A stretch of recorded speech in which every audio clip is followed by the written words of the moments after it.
नमस्ते, मैं चंद्रशेखर आप सभी को मैं अपने चैनल डिलीजेंट एकेडमी में स्वागत करता हूं। हम लोग बिहार एसएससी के लिए एक मैथ का सीरीज स्टार्ट किए थे, जिसमें हम लोग प्रत्येक दिन बिहार एसएससी में आए हुए मैथ का प्रीवियस ईयर क्वेश्चन और उस पर आधारित मैथ का क्वेश्चन कर रहे हैं। चलिए आज उस सीरीज में हम लोग आगे की तरफ चलते हैं। इससे पहले अगर आप मेरे चैनल पर नए हो तो चैनल को सब्सक्राइब कर लें और बेल आइकन को प्रेस करना बिल्कुल ना भूलें, ताकि आपको सबसे पहले लेटेस्ट नोटिफिकेशन मिलता रहे। चलिए अब हम लोग क्वेश्चन की तरफ चलते हैं। देखिए हमारा क्वेश्चन क्या दिया हुआ है। हमारा क्वेश्चन दिया एक वस्तु का अंकित मूल्य 400 रुपए है। अंकित मूल्य पर 20% की छूट देने के बावजूद दुकानदार 48 रुपए का लाभ अर्जित करता है। उसका लाभ प्रतिशत ज्ञात करें। हमें क्या निकालना, लाभ प्रतिशत निकालना है। अब देखिए हम लाभ प्रतिशत या हानि प्रतिशत किस पे काउंट करते हैं, हम सीपी पे काउंट करते हैं। तो हमें सबसे पहले क्या निकालना पड़ेगा, सीपी निकालना पड़ेगा। अब देखिए हम सीपी कैसे निकाल सकते हैं। हमें क्वेश्चन में अंकित मूल्य यानी एमपी दिया हुआ है। हमें एमपी क्या दिया हुआ, 400 रुपए दिया हुआ है। हमें एमपी क्या दिया हुआ, 400 रुपए दिया हुआ है। और हमें दिया हुआ है कि 20% छूट देने के बाद, यानी हम यहां से एसपी निकाल सकते हैं। एसपी यानी इसका हम 20% निकालेंगे। 400 का 20% हमारा क्या हो जाएगा, 400 का 20% हो जाएगा 80। यानी हम इसमें से 20% माइनस करेंगे। 20% माइनस करेंगे यानी हम इसमें से 80 माइनस करेंगे तो हमारा क्या निकल के आ जाएगा, एसपी निकल के आ जाएगा। हम 400 में से 80 माइनस करेंगे, ये हमारा क्या हो जाएगा, 320 रुपए हो जाएगा। यानी एसपी क्या हो गया, 320 रुपए हो गया। अब देखिए 320 रुपए में बेचने के बाद उसे 48 रुपए का लाभ हो रहा है। यानी हम यहां से सीपी निकाल सकते हैं। सीपी क्या हो जाएगा, हम इसमें से 48 रुपए माइनस करेंगे। हम इसमें से 48 रुपए माइनस करेंगे तो हमारा सीपी निकल के आ जाएगा। अब देखिए हम इसमें से 48 रुपए माइनस करेंगे यानी ये हमारा क्या हो जाएगा, हम इसमें से 20 माइनस करेंगे यानी 300। 300 में से हम 28 माइनस करेंगे, ये हमारा क्या हो जाएगा, 272 रुपया। सीपी क्या निकल के आ गया, 272 रुपया। अब देखिए 272 रुपए पे 48 रुपए का लाभ हो रहा है, तो हम यहां से लाभ प्रतिशत निकाल सकते हैं। प्रॉफिट परसेंट हम यहां से निकाल सकते हैं। 48 रुपए का लाभ हो रहा है किस पे, 272 पे। 272 पे गुने 100 करेंगे तो हमारा प्रॉफिट परसेंट निकल के आ जाएगा। अब देखिए हम इसे 8 से काट सकते हैं क्या, ये हमारा 8 से कट जाएगा। ये 8 से कितने बार में जाएगा, 6 बार में। और ये 8 से कितने बार में जाएगा, 8 3 के 24, हाथ में 3 32, यानी 4 बार में जाएगा। उसके बाद हम इसे 2 से काट सकते हैं। ये 2 से 3 बार में जाएगा, ये 2 से 17 बार में जाएगा। यहां से हमारा क्या निकल के आ गया, 300 बटा 17%। हम इसे क्या लिख सकते हैं, हम इसे लिख सकते हैं 17 सही 11 बटा 17%।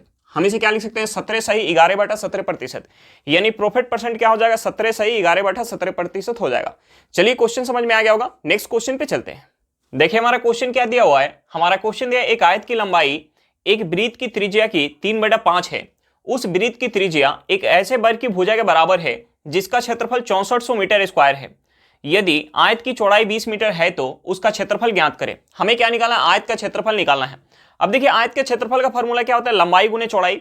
हमें जो है आयत की चौड़ाई दिया हुआ है और हमें क्वेश्चन में आयत की लंबाई क्या दिया हुआ है, हमें क्वेश्चन में आयत की लंबाई दिया हुआ है कि आयत की लंबाई एक वृत्त की त्रिज्या की 3/5 है। उस वृत्त की त्रिज्या एक ऐसे वर्ग की भुजा के बराबर है जिसका क्षेत्रफल 6400 मीटर स्क्वायर है। तो हम यहां से वृत्त की त्रिज्या निकाल सकते हैं। हमें क्वेश्चन में दिया हुआ है कि जो वृत्त की त्रिज्या है, वृत्त की जो त्रिज्या है वर्ग की भुजा के बराबर है और हमें वर्ग का क्षेत्रफल दिया हुआ है। तो देखिए वर्ग के क्षेत्रफल का फॉर्मूला क्या होता है, भुजा स्क्वायर। भुजा स्क्वायर हमें क्वेश्चन में क्या दिया हुआ है, 6400 मीटर स्क्वायर। तो देखिए हम यहां से भुजा निकाल सकते हैं।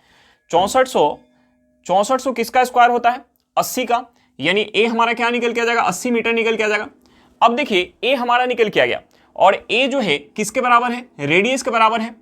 रेडियस के बराबर है और हमें क्वेश्चन में दिया हुआ है कि जो आयत का लंबाई है वो वृत्त की त्रिज्या का 3/5 है।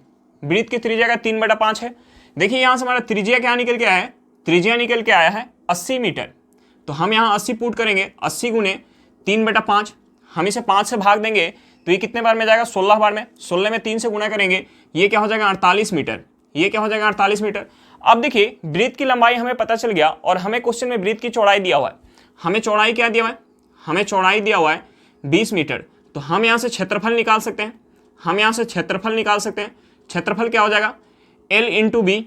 एल हमारा क्या है 48 मीटर और बी क्या है 20 मीटर। हम 48 में 20 से गुना करेंगे, ये हमारा क्या हो जाएगा, 48 दूनी क्या हो जाएगा 96 और एक जीरो आ जाएगा। हमारा क्या निकल के आ गया 960 मीटर स्क्वायर।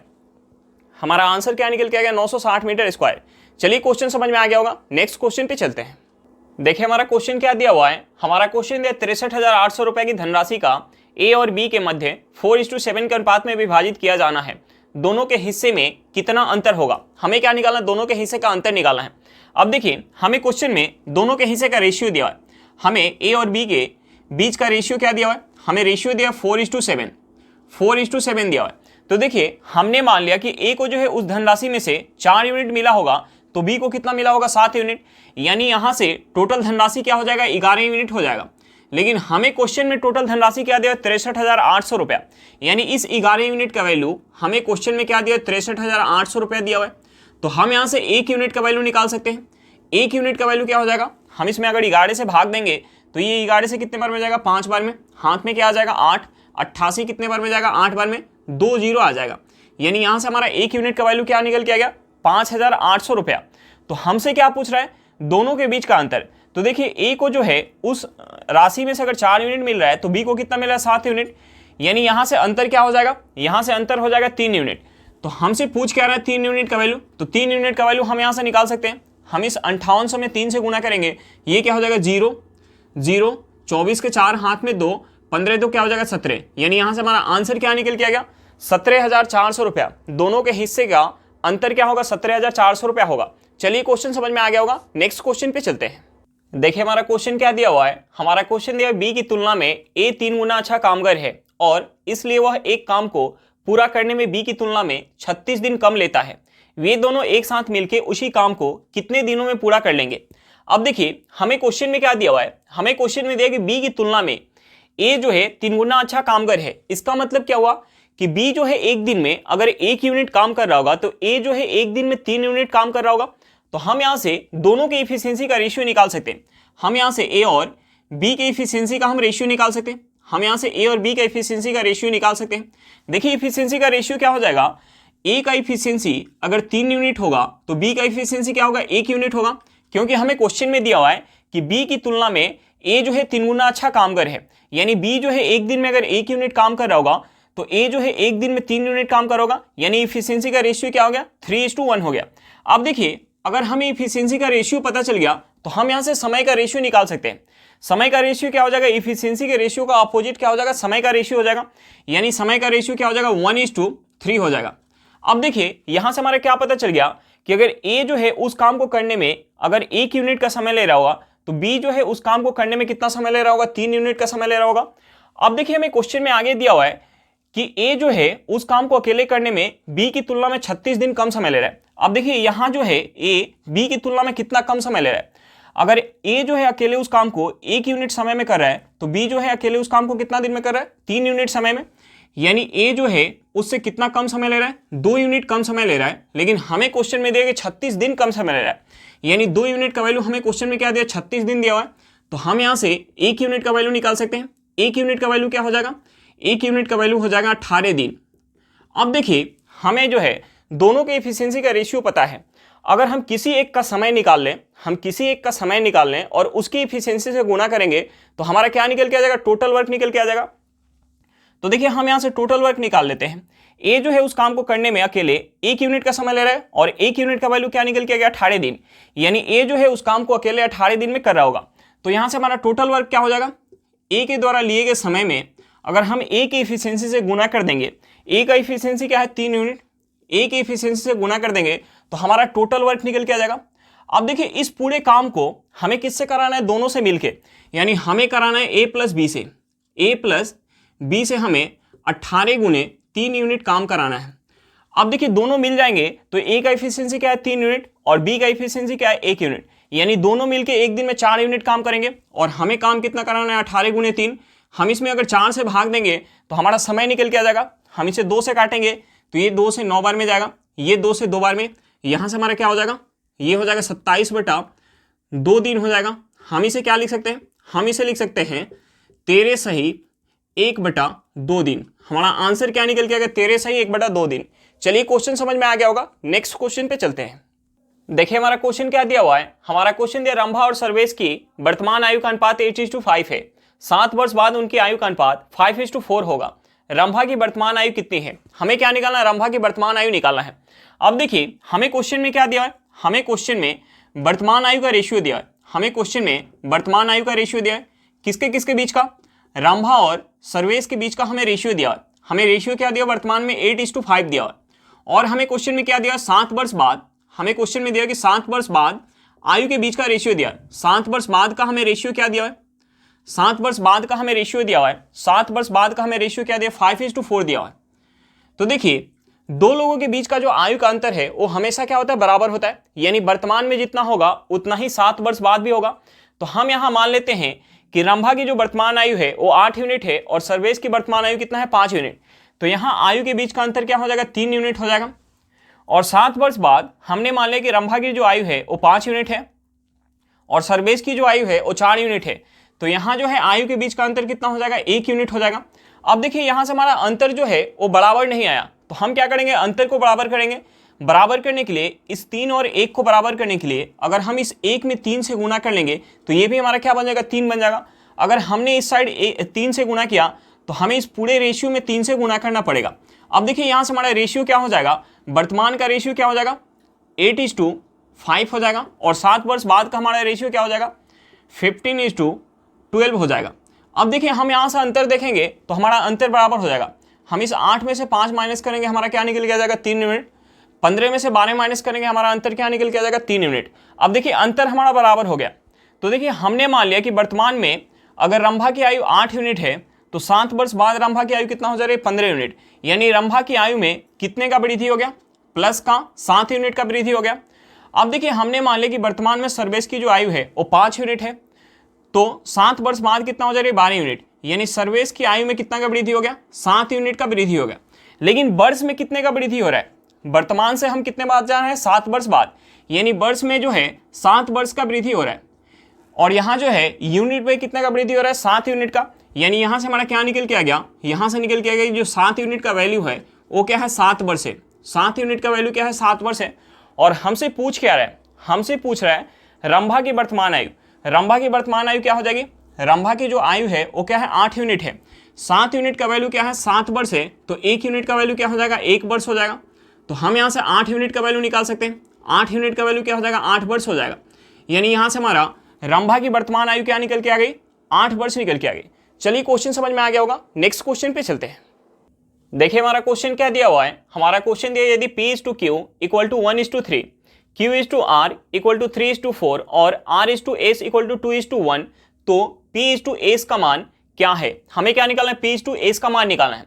तो देखिए हमें जो है P और Q का रेशियो दिया है, Q और R का रेशियो दिया है और R और S का रेशियो दिया है। तो हम यहाँ से P, Q, R और S का हम रेशियो निकाल सकते हैं। हम जो है यहाँ से P/Q/R/S निकाल सकते हैं। अब देखिए PQ हमें क्या दिया है, PQ दिया है 1:3 दिया है, 1:3 दिया है। QR हमें क्या दिया है, QR जो दिया हुआ है 3:4 दिया हुआ है, 3:4 दिया है। और हमें जो है R/S क्या दिया हुआ है, R/S दिया हुआ है 2:1 दिया हुआ है। अब देखिए जिसके आगे जगह खाली है हम उसे लिखेंगे। यहाँ जो है 3 के आगे जगह खाली है तो हम यहाँ 3 लिखेंगे, यहाँ भी हम 3 लिखेंगे। यहाँ देखिए 4 के आगे जो है एक जगह खाली है तो हम इसके आगे 4 लिखेंगे। यहाँ जो है 3 के आगे एक जगह खाली है तो हम यहाँ 3 लिखेंगे। यहाँ जो है 2 के आगे 2 जगह खाली है तो हम यहाँ 2 जगह जो है 2 लिखेंगे। अब देखिए हम यहाँ से कुछ काट सकते हैं क्या, हम यहाँ से 3 से 3 काट सकते हैं, हम यहाँ से 3 से 3 काट सकते हैं। और हम यहाँ से 2 से 2 काट सकते हैं, यहाँ से 2 से काटेंगे तो ये 2 बार में जाएगा। अब जो है हम यहाँ गुना कर लेते हैं, हम यहाँ गुना करेंगे तो यहाँ क्या हो जाएगा, यहाँ हमारा केवल 1 बच गया, 1:2, यहाँ क्या बच जाएगा 3 बच जाएगा। यहाँ हमारा क्या हो जाएगा, यहाँ हो जाएगा 4 और यहाँ क्या हो जाएगा, हम 2 में 1 से गुना करेंगे, ये क्या हो जाएगा 2 हो जाएगा। हमसे पूछ क्या रहा था, P/S पूछ रहा था। P/S हमारा यहाँ से क्या निकल के आ जाएगा, P/S क्या निकल के आ जाएगा, P हमारा 1 यूनिट है तो S क्या है 2 यूनिट, यानी P/S हो जाएगा 1:2 हो जाएगा। हमारा आंसर क्या निकल के आ गया 1:2 निकल के आ गया। चलिए क्वेश्चन समझ में आ गया होगा, नेक्स्ट क्वेश्चन पे चलते हैं। देखिए हमारा क्वेश्चन क्या दिया हुआ है, हमारा क्वेश्चन दिया यदि एक वृत्त की त्रिज्या में 21% की वृद्धि की जाती है तो उसका क्षेत्रफल कितने प्रतिशत बढ़ जाएगा।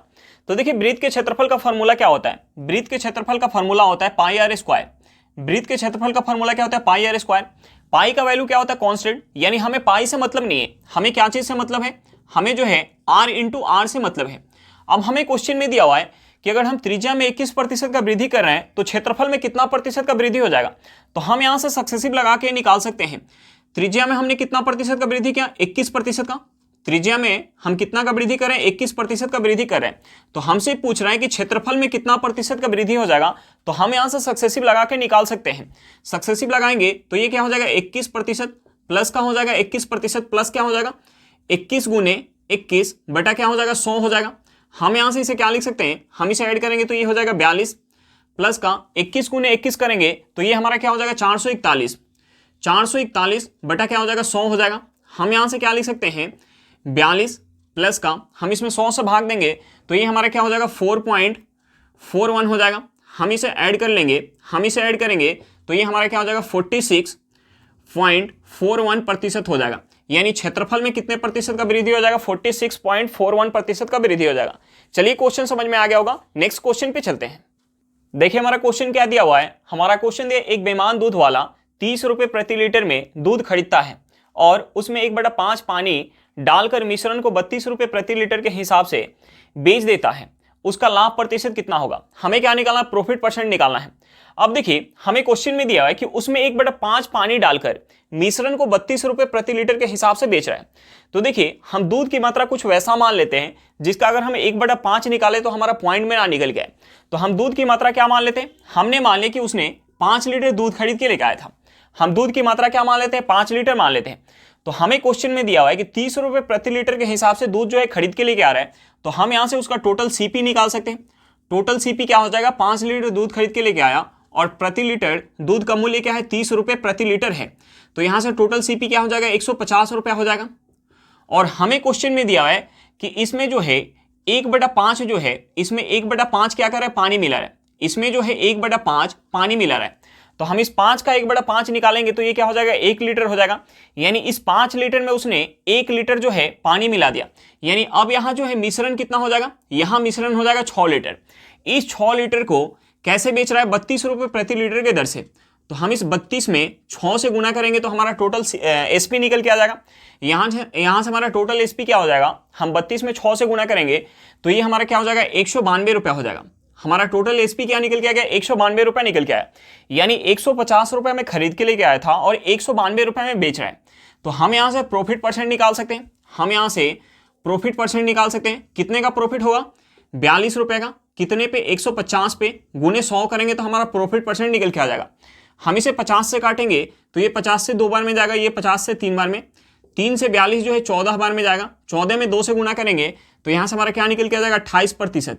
यानी उसे कितने का प्रॉफिट हो जाएगा, उसे जो है 28% का प्रॉफिट हो जाएगा। हमारा आंसर क्या निकल के आ गया 28%।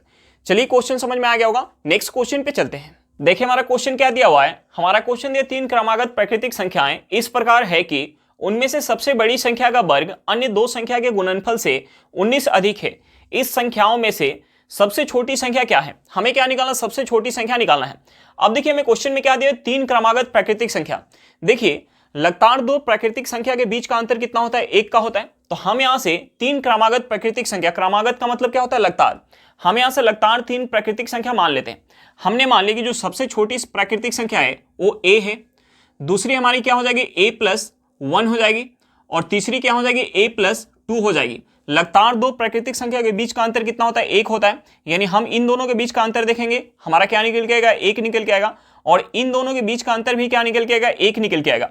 अब देखिए हमें क्वेश्चन में दिया हुआ है आगे कि सबसे बड़ी संख्या का वर्ग। तो हम सबसे बड़ी संख्या का वर्ग करेंगे। यानी सबसे बड़ी संख्या क्या हो जाएगी a+2। a+2 का हम वर्ग करेंगे तो हमें क्वेश्चन में दिया है कि सबसे बड़ी संख्या का वर्ग अन्य 2 संख्या के गुणनफल से 19 अधिक है। यानी हम इसका वर्ग करके और अगर हम अन्य 2 संख्या के गुणनफल में 19 ऐड कर देंगे तो इसके बराबर निकल के आ जाएगा।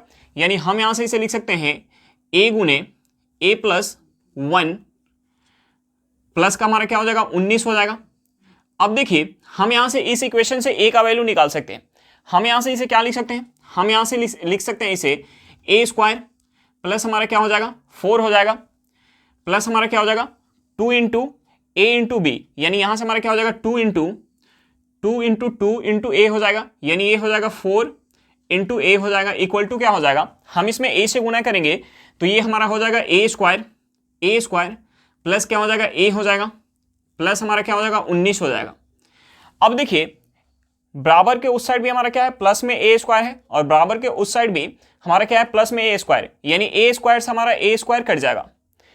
अब देखिए हम इस ए को अगर इस साइड लेके आएंगे तो प्लस में है तो हमारा क्या हो जाएगा माइनस में हो जाएगा, यानी 4a में से हम a माइनस करेंगे हमारा क्या हो जाएगा 3a हो जाएगा। और इस 4 को हम उस साइड लेके जाएंगे तो हमारा प्लस में है तो माइनस में हो जाएगा, यानी हम 19 में से अगर 4 माइनस करेंगे तो ये हमारा क्या हो जाएगा 15 हो जाएगा। यानी यहाँ से हमारा a क्या निकल के आ जाएगा 5 निकल के आ जाएगा। हमसे पूछ के आ रहा था सबसे छोटी संख्या क्या है a है, a का वैल्यू हमारा क्या निकल के आ गया 5, यानी हमारा सही आंसर क्या हो जाएगा ऑप्शन ए हो जाएगा। चलिए क्वेश्चन समझ में आ गया होगा, नेक्स्ट क्वेश्चन पे चलते हैं। देखिए हमारा क्वेश्चन क्या दिया हुआ है, हमारा क्वेश्चन दिया 56 छात्रों की एक कक्षा में 28 लड़कियां हैं। इन लड़कियों का औसत वजन 46 केजी है और पूर्ण कक्षा का औसत वजन 51 केजी है। कक्षा के लड़कों का औसत वजन क्या है? हमें क्या निकालना है, लड़कों का औसत वजन निकालना है। तो देखिए हम यहाँ एलिगेशन लगा के निकाल सकते हैं। हमें क्वेश्चन में क्या दिया हुआ है, कक्षा में जो है 56 छात्र हैं, जिसमें हमें क्या दिया हुआ है, लड़कियों का हमें संख्या दिया हुआ है 28, तो हम यहाँ से लड़कों का संख्या निकाल सकते हैं। हमें क्वेश्चन में लड़कियों की संख्या क्या दिया हुआ है 28 दिया हुआ है, लड़कियों की संख्या क्या दिया 28 दिया हुआ है और टोटल जो है छात्र का संख्या क्या दिया 56 दिया हुआ है। तो हम यहाँ से लड़का का संख्या निकाल सकते हैं। हम इस 56 में से 28 माइनस करेंगे, यानी लड़का का संख्या क्या निकल के आ जाएगा 28 निकल के आ जाएगा। तो हम यहाँ से लड़की और लड़का के संख्या का हम रेशियो निकाल सकते हैं। संख्या का रेशियो क्या हो जाएगा 1:1 हो जाएगा। संख्या का रेशियो क्या हो जाएगा 1:1 हो जाएगा।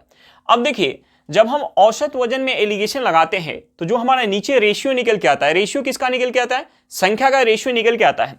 तो देखिए हमें क्वेश्चन में लड़की का हमें औसत वजन दिया है, लड़की का हमें औसत वजन क्या दिया 46 केजी, लड़की का हमें औसत वजन क्या दिया 46 केजी। लड़का का हमें औसत वजन निकालना है, लड़का का हमें औसत वजन निकालना है और पूरे कक्षा का हमें औसत वजन क्या दिया हुआ है, पूरे कक्षा का हमें औसत वजन दिया हुआ है 51 केजी। तो देखिए हम यहाँ से एलिगेशन जब लगाएंगे तो जो हमारे नीचे रेशियो निकल के आएगा, रेशियो क्या निकल के आएगा, संख्या का रेशियो निकल के आएगा और हमें जो है संख्या का रेशियो पता है। तो देखिए हम एलिगेशन जब लगाते हैं तो हम बड़े में से छोटे को माइनस करते हैं, यानी हम यहाँ 51 में से 46 माइनस करेंगे, 51 में से 46 माइनस करेंगे तो ये हमारा क्या हो जाएगा, ये हो जाएगा 5। 51 में से 46 माइनस करेंगे तो क्या हो जाएगा 5, यानी इस एक यूनिट का वैल्यू क्या है 5 है, इस एक यूनिट का वैल्यू क्या है 5 है। तो यहां भी क्या हो जाएगा, एक यूनिट का वैल्यू 5 हो जाएगा। अब देखिए ये जो बीच में संख्या होती है एक से बड़ी होती है और एक से छोटी होती है। तो 46 से 51 क्या है बड़ी है, तो यहां जो संख्या होगी उससे क्या होगी छोटी होगी। तो देखिए हम यहाँ क्या रखे कि हम उसमें से 51 माइनस करें तो हमारा 5 निकल के आए। तो हम इस 51 में 5 ऐड कर लेते हैं, ये हमारा क्या हो जाएगा 56 हो जाएगा। यहां से हमारा क्या निकल के आ गया, लड़कों का औसत वजन क्या निकल के आ गया 56 केजी निकल के आ गया। चलिए क्वेश्चन समझ में आ गया होगा। आज के लिए इतना ही, फिर मिलते हैं नेक्स्ट क्लास में। अगर क्लास अच्छा लगे तो क्लास को लाइक करिएगा, अगर आप मेरे चैनल पर नए हो तो चैनल को सब्सक्राइब करिएगा और क्लास को अपने दोस्तों के साथ शेयर करना बिल्कुल मत भूलिएगा। चलिए बाय बाय।